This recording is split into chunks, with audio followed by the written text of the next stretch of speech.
Hey there, team. And welcome to a little 1v1. Not just any 1v1, this is actually a 1v1 on the test version of Reforged. I'm actually just... Oh yes, the Nazgul are looking different in the new version. We've given them these nice menacing looking pauldrons. I just saw that on his shoulder, and I think the tone of his robes is slightly different too. Anyway, something I'm very interested with this one. We have the beasts. We have the beasts of Gorgoroth. Now, something that I mention it quite a lot. I do feel that beasts and Mumikil they're very high risk. They can be exceptionally high reward, but for that you do have this, the risk is almost too much.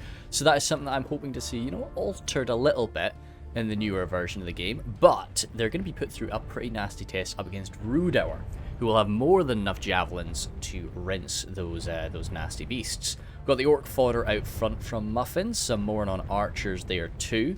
Troll drummers pounding away. Again, I suspect if he's brought them there, that morale buffing effect is fixed. Troll catapult, and alongside these Olokai. Melkor's chosen there, nothing much changed about them, I'm sure. Temple Executioners with an armor upgrade. Can slice through just about everything that Rhudaur has. Some javelins of their own there. Yeah, nice cheap jabs can never be ignored, and especially if they get some jabs into something like the Executioners, Lord forbid, or even the likes of the Berserkers would be a worthy target. Even though they have light armor, it still is an exceptional unit just to rattle on down. So having that catapult's gonna give him a lot of control of the map, and especially these Temple Guard too, but only one unit of more on archers. Rhudaur certainly has the ability to outshoot this line, but with a catapult there, you're not really going to want to just sit and take that damage. We'll see what I believe Kuro is planning to counter with this. Oh, sorry, this is Buzzard, not Kuro. I think it's another battle that I've got Kuro on. Both Maidens here on the left flank.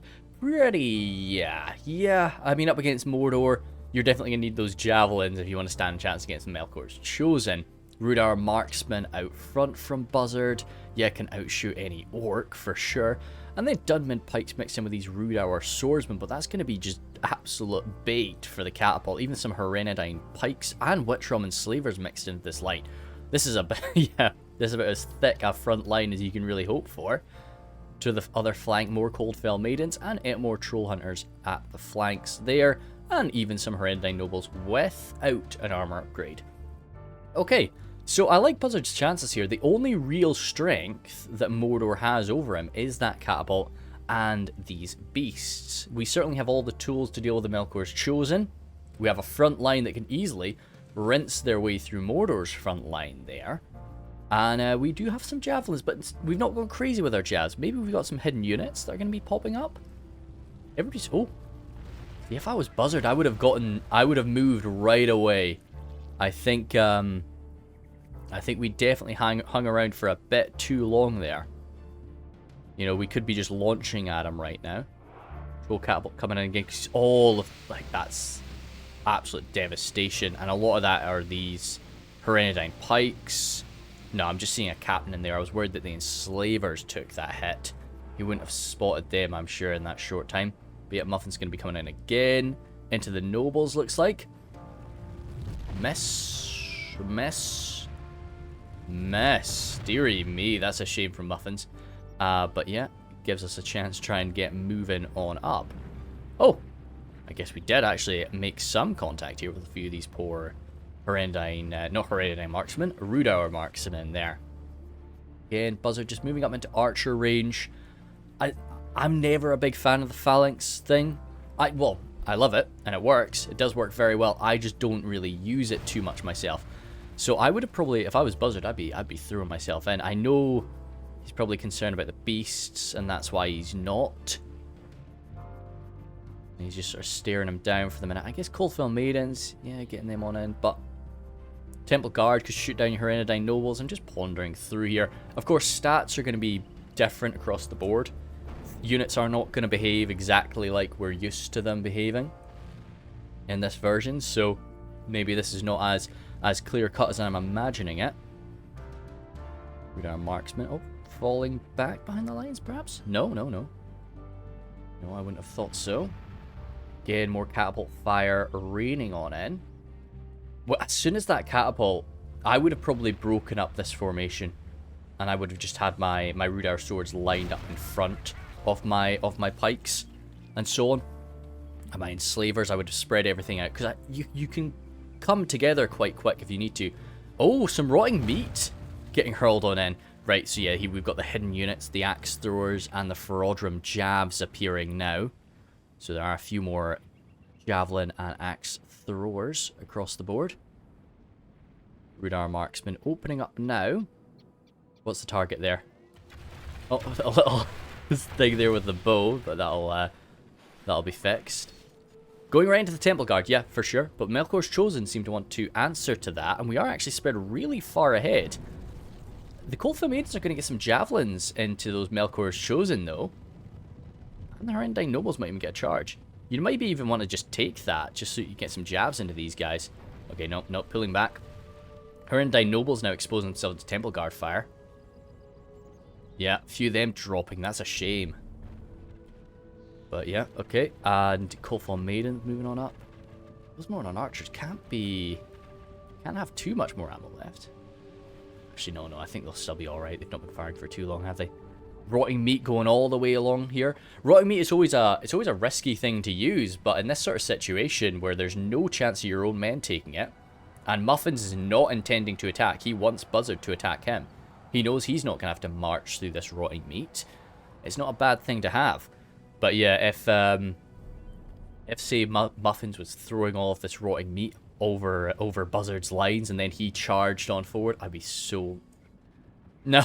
It would be so funny if one of those cows just slammed an Olakai right in the face and just took him out. Coldfell Maidens coming on? Nope. Temple Guard. Yeah, you wouldn't really want to shoot the Coldfell Maidens with your Temple Guard. More on archers, though. Most certainly, I would go for that. Still Coldfell Maidens on the right flank waiting. Switching back to fire ammunition. Different sort of ammunition type between the rotting meat and the actual damaging balls. Both unlit and lit use the same ammunition, but the cows are a different story. I think I've talked about this before. I really think when Mordor and the dark forces throw rotting meat, it most likely is just like the rotting carcasses of orcs, and perhaps if they're lucky, then a few of the enemy soldiers as well. Beasts of Gorgoroth moving on in now. We don't have axe. I mean, get the axe throwers over. They seem to want to go. Oh, Coldfell Maidens, are you not on fire at will? Oh, dearie me. See, they could have really done some good damage there. A lot about friendly fire, unfortunately, with that burning beast. But yeah, this is some good work. They've taken very, very little damage from that. But these Coldfell Maidens are going to be able to run away and start javelining them. They're going to be taking jabs too. I would just have these gals on fire at will now if I was Buzzard. Just get them filled on up there. Muffins falling back. Buzzard charging on forward a bit. Melkor's Chosen emerging. Yeah, that troll catapult looks like Muffins is more than happy to, it's used up most of its ammunition. He's happy enough to just try and get some close range shots and then leave the weapons behind. Troll catapults though are fast, so he could try to do a last minute retreat. Where are those beasts? There they are. Okay, no, they're just waiting. Rhudaur marksman getting some shots in, perhaps. Very big targets, so even arrows are going to rinse them on down pretty quick. Melkor's Chosen getting a great little charge into the Rhudaur swords. Okay. Oh, right. Yeah, no. A lot more casualties than I thought. I think I caught that charge just a bit too late. But no, that definitely hurt. Rhudaur swordsmen are not... They're not fodder. They're not chaff by any stretch. That troll catapult's going to get away. Oh. See, yeah, that's what you're paying for with the troll catapult. It's not just for the trolls. It's for that just exceptional mobility that you get. It's like having a cavalry artillery.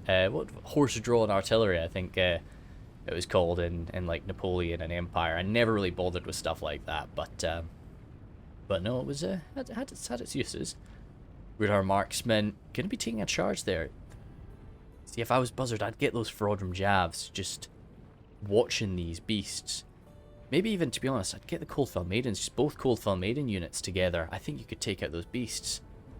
But the main clash is about to start, and we're at 3 for 6. It's not as far ahead as I thought Muffins would have been. Dude, oh, I don't know. See, Buzzard is this close. I would have made the final move now. With how close he's managed to get. Herendine Noble's about to receive a charge here. Oh, no, they're catching it. Getting out of the way. But still, Javelin's coming on in. That's a very high damage Javelin, I believe. Gonna be hurting these guys. It's armor pierce. Oh, wow. That's a lot of Javelins that these guys are throwing. Yeah, the units, I'm sure there's more men on top of these beasts than there used to be. So that's more Javelins coming out, which is a nice little additional bonus. Definitely hurting those Herendine Nobles as they run away. We getting stuck in? Yes, we are now. I should probably start taking some screenshots just in case I end up forgetting. Nice little charge there, looking over the pikes. Could be nice. But still, the front line is where Rhudaur is really going to start to shine here. Even with these Temple Executioners thrown on in there, this is a lot of Rhudaur swordsmen that they've got to smash their way through. Herendine pikes as well, not going to be going down too easy. And then they've got the risk of just receiving an axe or a javelin from the flanks. So Max is coming into the... Oh, dear. Now, this is very tough to monitor the whole situation here as everything's going on. I'm actually going to go down to 0.8, 0.7, yeah. But a lot of those axes have gone into the Minas Morgul Chosen, which Muffins can probably be very, very happy with that. Because, yeah, they're the beefiest unit to take those axes. Javelins from the Orcish side, coming into the left side of the Rhudaur swordsmen. Yeah, again, Buzzard's going to be happy enough with them taking that. Their nice big shields are going to be helpful. Coalfell Maiden's getting caught up with the Olokai. Yeah, it doesn't look like that was a charge. It looks like the Olokai got them instead, so they'll smash down a few of those jav throwers. Stops them from messing about on the flank. Temple Guard just trying to rattle them on in. Make sure that Rhudaur doesn't have as much cav supremacy as he does currently. Rhudaur Marksman in the back there. We're going to be getting totally stomped by the beasts. Let's just grab some stuff with that. Just, let's see, I do want to focus on the beasts a bit for this battle. Only what? Well, yeah, okay. Though a lot of them are still standing. A few kind of bloodied up. Rhudaur Marksman no doubt getting some point-blank shots into them. They're standing. Front line as a whole, yeah, definitely going in the way of Rhudaur. Even with these Minas Morgul Chosen coming on in there, they're just not going to do damage fast enough to gain some supremacy on this front line. Yeah, Rhudaur Swordsman here again, still smashing down those Temple Executioners. Brodrum jabs in there, throwing into the main line. And I mean, if you can get a shot into the Temple Executioners, totally. But I would just have those Brodrum jabs turning around and going for the beasts. Because I know they're just messing up his archers right now, but for how long? They're going to come to the main line sooner or later. Now, this is a nice burn here. Looks like the catapult rattled on down, but that was a bit of friendly fire. Definitely a bit of friendly fire taken there. More troll hunters being hunted down by these trolls. If the more troll hunters could keep those trolls in place, and then the nobles can get around them, that could be absolutely lovely. Few Melkor's Chosen still standing. A lot of nobles, not nobles, maidens still there though. To rattle them. I think the Melkor's Chosen want to go toe-to-toe with the nobles. If the nobles got a charge here, which they are not gonna get. No. See, if the nobles got a charge into the Melkor's Chosen, and then they pull out their maces and start smashing these guys down, I think the nobles would have that fight. But, oh wow, maybe they even do it now anyway. Holy smokes. The nobles are armor-piercing. You know, they're one of the only sort of armor-piercing knights after. Most knights are armor-piercing with their charges, of course. But, not once they actually pull out their swords and just engage in standard melee. But the nobles are. The Herendine nobles, anyway, because they use that really nasty spiked mace. Executioners down to 45. I'm kind of struggling there. Yeah, the Herendine pikes, really nice positioning of them. Just to go toe-to-toe with the nobles. Catapult's still about. Can't trust the balance of power right now because it's viewing all of these hit points in the Beasts of Gorgoroth as so much more than they may be. Like, we're seeing a lot of them have dropped now. Rhudaur Marksman. Yeah, I'd be just focusing entirely on the Beasts of Gorgoroth. That looks like it was a cancelled shot. Oh, of course! They pull out spears now in melee, don't they? That'd be nice. So I can kind of misuse them a little bit more. I do love, yeah, you can see the tip of that spear, that sort of almost bronzy look to it. is something that I really like. It's something that I really like from the Horrendine Ranger swords. They sort of have that that bronzed look to their blades, and it seems like the Rhudaur marksmen have the similar thing with the tip of their spear. Still rattling shots again. I would be. Buzzard just doesn't seem to be viewing the Beasts of Gorgoroth as much of a threat. Good. Wow. Okay, nice throw there from the Troll Hunters. They're getting yeeted about now and taking a lot of damage from the from the Olokai, but they got a good close range jab in. Profile Maidens still hurtling their jabs about. A lot of... Yeah, no. Good. I was confused at which side we were viewing it from there for a second. Oh. Those Mordor halberds are actually doing a better job than I would have imagined. For a halberd to reach a pike, there's not as much as, say, a swordsman to reach a pike, but it still is. There's a bit of a gap. So usually you can trust pikes to beat halberds in an extended fight. But maybe it's just being backed up by the Minas Morgul Chosen, a few orc fodder in there. Just a bit too much for the Rhudaur boys to deal with, perhaps. Javelin's coming on in. Troll drummers, now without too much to really buff up, are being thrown on into the fight. Not the same stats as many other trolls, of course, but they're moving on in. And yeah, the beasts are arriving properly now on the front line. Good little catapult blast. Nothing as devastating as we were getting in the initial stages, but we're down to quite low numbers. So, still quite a nice blow for this point. Beast shaking, wavering. Okay. No, if we could have gotten a route there, that could have been quite nice. But still, 41 of them. How did we go? Oh, right, okay. He was just the first guy to die. I was like, how did we go from 42 to 41? Did somebody get shot off the beast? That's not how it works. But no, they're getting out now again. Olokai still tearing stuff up in the back lines. But Frodrum jabs will actually hurt the Olokai in melee. Definitely. See, if I was Buzzard, I would take that fight. I know he's getting shot at from the Mordor archers and everything. He doesn't want to take that fight, but I probably would. Any more Troll Hunter fire coming in? Yeah, good. Because I don't think he'll win, but, you know, Frodrum jabs, locked morale, heavy two-handed weapon, bit of skill on them. They should be able to take out a good few Olokai. Some nice catapult fire right into the Horrendine pikes. Yeah, no risk friendly fire there. That's a good catch from Muffins.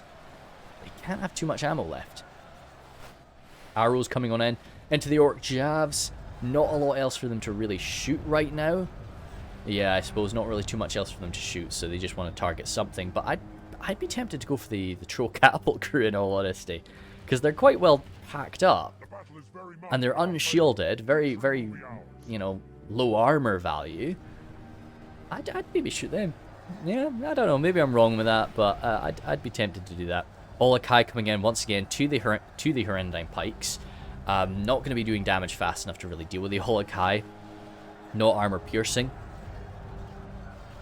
Muffins here. Actually, yeah, again, Minas Morgul Chosen mixed in with those Mordor halberds, showing their resilience together. And almost chasing off the right flank of Rhudaur there. More Troll Hunters coming on forward. Rhudaur marksmen still pretty beefy numbers, still rattling shots off left and right. Those beasts see no right to still be alive there. But is showing, I think they are definitely a bit more beefy than they were before. There's definitely been a few opportunities where Buzzard could have dealt some more damage to them. But, you know, even then, they have been shot up, they have taken a good bit of damage, and they're still standing.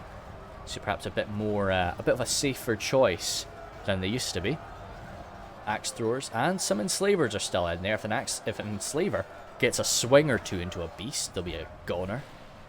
Frodrum jabs, trying to get some jabs about, but yeah, Muffins just showing some great work here, just interfering with these jabs throwers, with these archers, just stopping Buzzard from using up his ammunition. I'd be really interested to see just how much ammo Buzzard had left toward the end of this fight. You know, how effective was Muffin's strategy of just getting them interfered with, using the beasts to just stop them. Rhudaur marksman there once again sort of stopped for a second. Yeah, I wonder what is causing that there. Quite quirky, really. Yeah. Just a handful of beasts left now, as most of the Rhudaur line falls on back. So yeah, very nice use of the catapult. I mean, I like artillery. It's fun, but I just don't really use it too well. So it's nice to see it get used quite well, and Muffins did a damn good job with it. Good to see the beasts. Good to see sort of the resilience of the beasts, especially up against someone like Rhudaur, who certainly has the ability to smash them all down. Nice to see those spears. Can we see them in melee, maybe? Buzzard just got them on guard mode, but maybe they'll pull out a spear now? No. Yeah, there they are. Ah, okay, cool, cool, cool. Oh, I love that. They use their bow and their sort of this shield hand. That's nice. For some reason I imagined it would be like they would put the bow away and they would just hold the spear in two hands and smash them around like a lot of the Silmarillion units. But no, that's really cool. I like that. I like they just keep the bow out and do what they can. That's nice. But no, so I'm excited about that for sure. I guess they'll suffer from the spear malice, but I don't really rely on my Rhudaur marksmen in melee anyway. So having them with a spear just kind of means that a unit should be a little more scared about charging them. You've still got to keep them safe because they're gonna have that bow out when they're charged, and then the enemy's probably gonna run away by the time they pull out their spear. But for those moments where the enemy tries to sort of jump into you and stay in that unit, then we're gonna see them rack up a few kills. I'll have to go and see what their actual attack values are though, because that could be maybe they're a little bit less effective than I'm hoping. But no, I'm excited about it, and I love the aesthetic of it. I think seeing them with that spear on the back, and it separates them a bit more from the Dunman Hunters as well. It's they always just seem to be this slightly better version of the Dunman Hunters, just like a straight upgrade, just for more money. Whereas now they've splintered off a little bit. You get another additional bonus from them, or disadvantage even if you feel that you're just going to be fighting infantry. You're just getting that spear malice without any benefit. So let's see what we got from Muffins. Temple Guard there, yeah, very nice. Just scaring the heck out of Buzzard's Cav. Temple Executioners, nice. Olokai there, super duper. A lot of kills from the Olokai. Beasts actually not racking up as many kills as I expected from them, but it was a lot more interference. It was a lot more just running through those archers, running through those javelin throwers, stopping them from firing, doing a similar job to the Olokai really, and getting some good jabs into the likes of the nobles as well was super duper. So no, that's quite exciting. Minas Morgul Chosen actually getting a lot more kills than I was thinking, but halberds, whoa, holy smokes. And Javis, yeah, definitely a solid choice. How did the Orc Fodder actually do? Whoa, 4 units of Orc Fodder, holy smokes. And actually, 30 kills apiece. Yeah, super duper. And archers there. Up against the likes of Rhudaur and Linden. Even, these lower or mid-tier archers are going to be able to do something. But yeah, super duper. That was, I think Buzzard had a nice army for this, but maybe just a little bit less aggression at the start was what hurt him. I think if he saw the situation ahead of him and went, right, go, and he just launched right at Muffins straight away, maybe that could have gone a bit differently. But he only lost 6% of his army by the time he reached him, by the time melee started. So I think it was more failing to shut down the beasts and not being able to really use those nobles properly. He didn't get a good opportunity. I don't think those nobles really got a single really good charge. They just sort of kept getting locked down and shot by the Temple Guard. It's always scary to bring knights when you've got the Temple Guard or the Warrens of the North on the field. They're always going to get hurt really bad, and maybe even that might be the job of standard ranger units now as well. Even though rangers don't have armor piercing, they're going to be high damage and just very good accurate archers. So that'd be pretty cool. Anyway, thank you guys very much. That was a nice little test battle 1v1.